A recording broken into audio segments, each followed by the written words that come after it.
Teacher Talking Sports, what it does, what it do, how we live in. James Franklin is one of those coaches that just has this stigma that he can't win the big games when they face tough opponents. Penn State folds, and that's why they have not been able to win a national championship or even make a national championship game despite so many talented rosters. And this looked like one of the more talented arguably his most talented since he became head coach. Of course, Drew Allar decided to come back to be the quarterback and dynamic running back duo. But once again, they lose to a top 10 team. This was last night, 30-24. Oregon won in double overtime. Oregon held a 17-3 lead in the fourth quarter. Penn State fought back valiantly, tied the game, sent it to OT.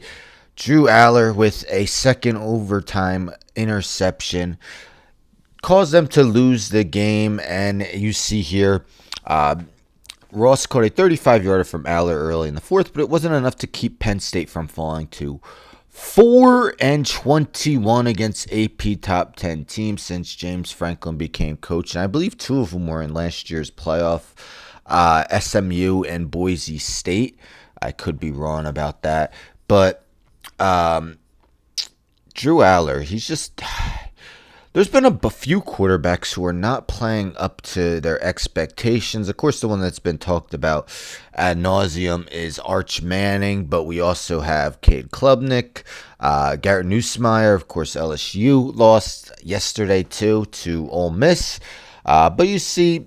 he's completing, only 137 yards yesterday, but you see his completion percentage slightly worse than his career. His rating is worse, 133.5. And, the prior to Oregon, you see the competition, Nevada, Florida International, and Villanova.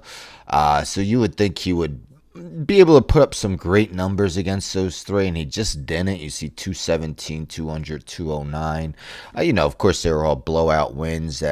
Some he left early, but nonetheless, he just really hasn't looked like the guy who was a projected possible first-round pick.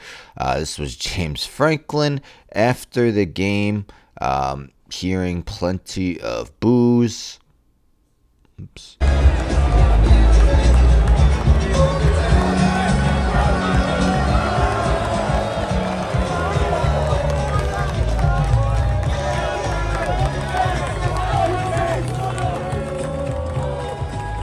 Of course, this was Penn State's whiteout game. Over 110,000 fans in attendance. They certainly did not want to see the result that happened. Another disappointing loss to a top 10 team. You see, this is via Penn Live, giving some of Franklin's comments after the game. They're passionate. When we win, there's nothing better. When we lose, there's nothing worse. So I get it.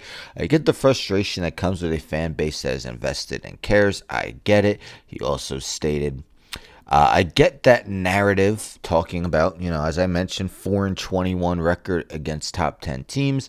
It's really not a narrative. It's factual. It's the facts. I get it. I'm trying to look at the entire picture and what we've been able to do here. But at the end of the day, we've got to find a way to win those games. I totally get it. And I take ownership and I take responsibility. At the end of the day, I wanted that for those kids in that locker room. How hard they work, how much they sacrifice, and we had our opportunities. I take responsibility. So James Franklin, now in his 12th year with the Nittany Lions, owns a record, so that's not updated with yesterday's game, 104-43. So do the math, 104-43.